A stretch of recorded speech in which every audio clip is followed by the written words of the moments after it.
பத்தி எனக்கு இப்படிப்பட்ட ஒரு எண்ணம், உங்களை பத்தி இப்படிப்பட்ட ஒரு செய்தி எனக்கு கிடைத்திருக்கிறது, இது சரியா இல்லையா?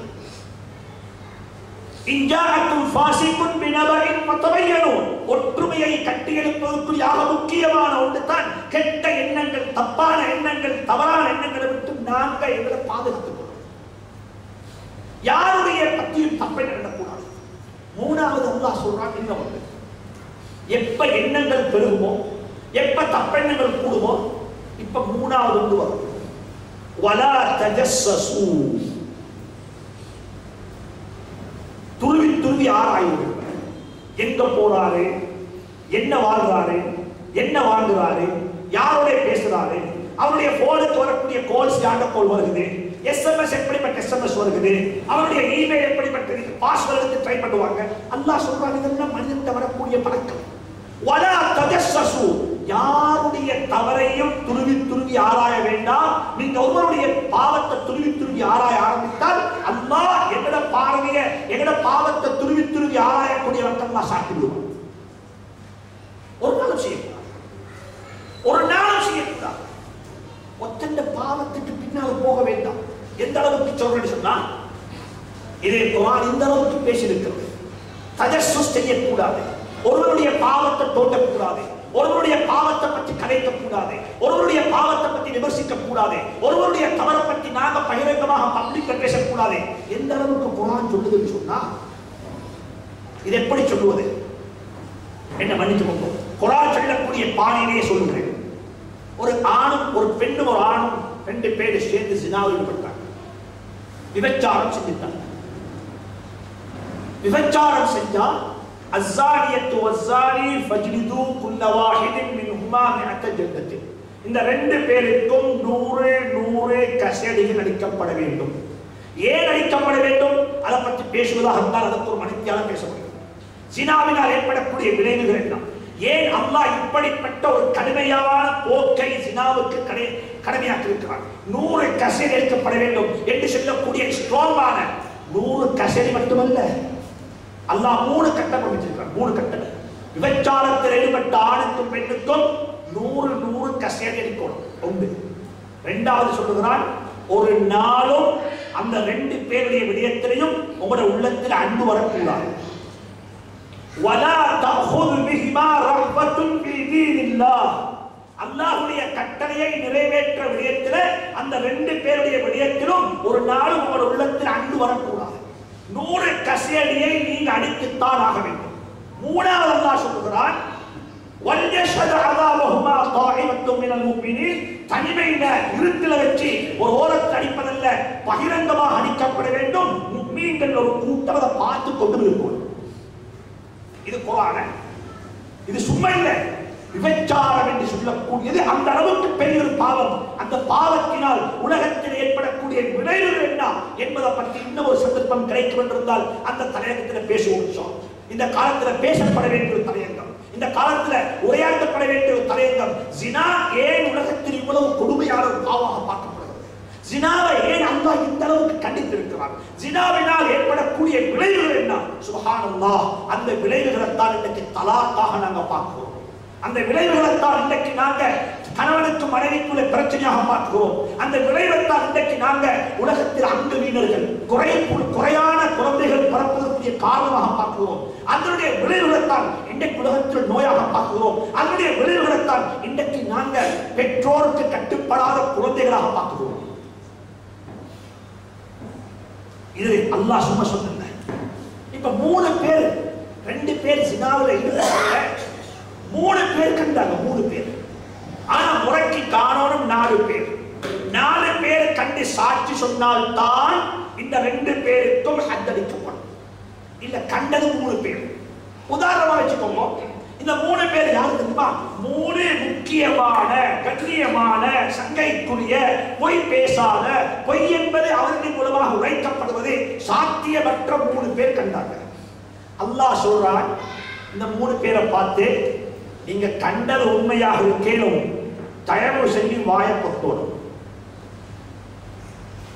தயவு செஞ்சு வாயப்பட்டோடும். நீங்க 3 பேரும் இந்த பாவத்தை நாங்க கண்டோம் என்று வெளிப்படுத்தினால் அல்லாஹ் சொல்றான், ரெண்டு விஷயம் நடக்கும். இப்ப ஒன்று, உங்க 3 பேருக்கும் 80% அளிக்கப்படும். அது மட்டுமல்ல, அல்லாஹ்வுடைய ஜட்ஜ்மென்ட்ல, அல்லாஹ்வுடைய தீர்ப்புல, அல்லாஹ்வுடைய சட்டத்துல ஃபஉலாயிக இந்தல்லாஹி ஹுமுல் காதிபூன், அல்லாஹ் உங்களை பொய்யர்களாக கருதுவான். கண்டது உண்மையாக இருக்கேனும், நடந்தது உண்மையாக இருக்கேனும், ஆனால் சட்டம் என்ன சொல்லுங்க? சட்ட ரீதியாக நீங்க பொய்யர்கள். அல்லாஹ் சொல்றான், நீங்க ஒரு நாளும் நீங்க தவற பேசக்கூடாது. 2 பேர் பாவத்தில் ஈடுபட்டாங்க, 4 பேர் கண்டாத்தான் இடப்பைத்து கோட்டை சொல்லேனும், தீர்ப்பாக இருக்கேனும், அத்தளிக்கப்படும். இல்ல நீங்க பேசுறீங்க என்றால் உங்களுக்கு நான் அளிப்போம். மக்களுடைய பாவத்தை தோண்ட வேண்டாம், மக்களுடைய பாவத்துக்கு பின்னால் போக வேண்டாம். எப்பயுமே பார்வையை கீழ் வச்சுக்கோங்க. யாராவது ஒரு வார்த்தையை வந்து காதுல ஊதினா அது நம்பவும் வேண்டாம். அதுக்கு சொல்லும், இதற்கு தேவையில்லாத ஒரு செய்தி, இது தேவையில்லாத செய்தி. மின் ஹுஸ்னி இஸ்லாமின் மர்மி தர்க்குஹு மா லா யானி, அழகான இஸ்லாம் என்ன தெரியுமா? எது தேவையில்லையோ அதை விட்டு விலகி வாழ்வது. 4வது அல்லாஹ் சொல்றான், ஒன்று கெட்ட எண்ணம், ஒன்று மக்களை தரம் குறைச்சி பார்க்கறது கூடாது. 2வது, ஒரு நாளும் கெட்ட எண்ணம் என்ன கூடாது. 3வது, மக்களுடைய பாவத்தை துருவி துருவி ஆராய வேண்டாம். 4வது அல்லாஹ் சொல்றான், இதுவும் செய்ய வேண்டாம். அல்லாஹ் நம் அனைவரையும் மன்னிப்பானாக. இந்த பாவம் இருக்கிறதே பள்ளிவாசலை விட்டும் சுத்தமாகவில்லை, பள்ளிவாசல்கள் கூட இந்த பாவத்தை விட்டு சுத்தமாகவில்லை, தீனுடைய சபைகள் கூட இந்த பாவத்தை விட்டு சுத்தமாகவில்லை, சன்மார்க்க மேடைகள் கூட இந்த பாவத்தை விட்டு சுத்தமாகவில்லை. அல்லாஹ் சொல்லுகிறான், 4வது ஒரு பாவம் இருக்கிறதே, அந்த பாவத்தை நீங்கள் செய்ய வேண்டாம்.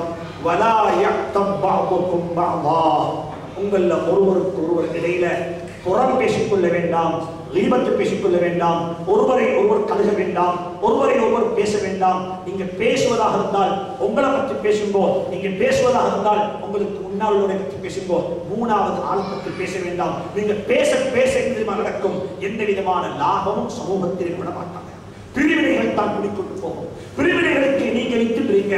எனவே அன்பான சகோதரர்களே, உலகத்தில் ஒற்றுமையை கட்டியெழுப்ப வேண்டுமா? ஒற்றுமை பேணப்பட வேண்டுமா?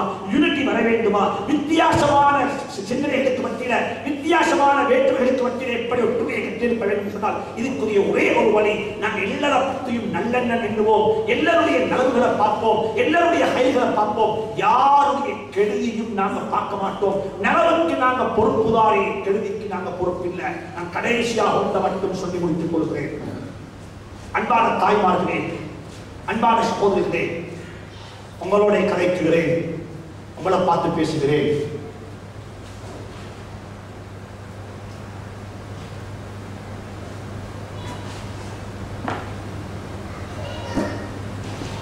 குர்ஆன்ல வந்திருக்கக்கூடிய ஒரு சம்பவம் தான் ஹதீஸுல் இஃப்க். அன்னை ஆயிஷா சித்திகா ரலியல்லாஹு தஆலா அன்ஹா அவர்கள் மீது இட்டுக்கட்டப்பட்ட செய்தி. அப்துல்லாஹ் இப்னு உபை சொல்லக்கூடியவன் ரயீசுல் முனாஃபிகீன், முனாஃபிகீன்களுடைய தலைவர், ஒரு செய்தியை கட்டி விட்டான். இந்த ஆயிஷா நபியுடைய மனைவி உம்முல் முஃமினீன் ஆயிஷா சித்திகா ரலியல்லாஹு தஆலா அன்ஹா சஃபான் இப்னு முஅத்தல் என்று சொல்லக்கூடிய சஹாபியுடன் பனூ முஸ்தலிக் என்ற இடத்துல வச்சு இரவா கழித்து விட்டால், ஜினாவில் ஈடுபட்டு விட்டால் என்ற செய்தியை அப்துல்லாஹ் இப்னு உபை செய்தியை சோதித்தான், செய்தியை கட்டினான், செய்தியை பரத்தினான்.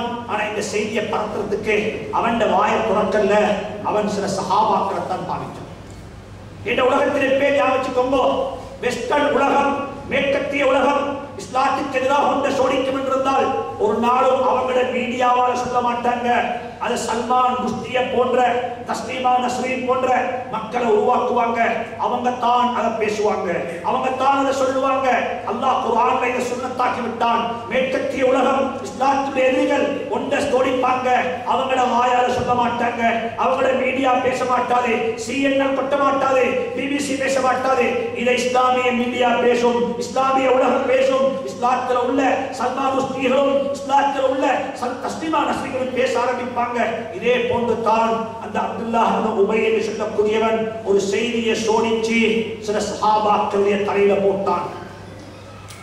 அது ஒரு மிக முக்கியமான சஹாபி தான் ஹஸ்ஸான் இப்னு சாபித் ரலியல்லாஹு தஆலா. ஹஸ்ஸான் இப்னு சாபித் ரலியல்லாஹு தஆலா இவங்களும் சேர்ந்து இந்த செய்தியை பரத்தினாங்க. எல்லாரும் நம்பிட்டாங்க. முழு மதீனாவும் பேசுது. Talk of the town. எங்க பார்த்தாலும் இதுதான் பேச்சுவார்த்தை. ஒரு மாச காலம் அல்லாஹ் நபியை சோதிச்சான். ஒரு மாச காலம் வஹி இறங்குதில்லை. ஒரு மாச காலம் இதை பத்தி எந்த விதமான சட்டமும் வஹி கனவுல வரவும் இல்லை, ஜிப்ரீல் இஸ்லாம் கொண்டு வரவும் இல்லை. ஸல்லல்லாஹு அலைஹி வஸல்லம் பெரிய திண்டாட்டத்தில் இருக்கிறாங்க, பெரிய கன்ஃபியூஸ் இருக்கிறாங்க. அல்லாஹ் 29 நாளைக்கு பிறகுதான் குர்ஆனுடைய ஆயத் இறக்கினான். 14 ஆயத்துகள். இன்னல்லதீன ஜாஊ பில் இஃப்கி உஸ்பத்தும் மின்கும் லா தஹ்ஸபூஹு ஷர்ரன் லக்கும் பல் ஹுவ கைருன் லக்கும். இந்த ஆயத் இறக்கி ஆயிஷாவை அல்லாஹ் சுத்தப்படுத்தி விட்டான். இதுக்கு பிறகு ஸல்லல்லாஹு அலைஹி வஸல்லம் மூத்தாயிட்டாங்க. அபூபக்கர் மூத்து, உமர் மூத்து, எல்லாரும் மூத்தாயிட்டாங்க. ஆயிஷா ரலியல்லாஹு தஆலா அன்ஹா உஸ்மானுடைய ஆட்சி காலத்துல, ரலியல்லாஹு ஆட்சி காலத்துல ஹஜ்ஜுக்கு போயிருக்கிறாங்க. இரவு நேரம் ஹஜ்ஜுடைய கடமையெல்லாம் முடிச்சுக்கொண்டு இரவு நேரம் தனிமையில 2 பெண்களுடைய துணையோட, அந்த 2 பேருடைய பேரும் ஃபாத்திமாக்கள். வலது பக்கத்தில் ஃபாத்திமா, இடது பக்கத்தில் ஃபாத்திமா. முன்னால ஆயிஷா சித்திகா ரலியல்லாஹு தஆலா அன்ஹா ஒரு தவாஃப் செய்றாங்க. இந்த தவாஃப் முழுக்க முழுக்க ஹஜ்ரத் ஆயிஷா சித்திகா ரலியல்லாஹு தஆலா அன்ஹா ஹஸ்ஸான் இப்னு சாபித்துக்கு துஆ செய்றாங்க. ஹஸ்ஸான் இப்னு சாபித்துக்கு துஆ செய்றாங்க. ஹஸ்ஸான் யாரு?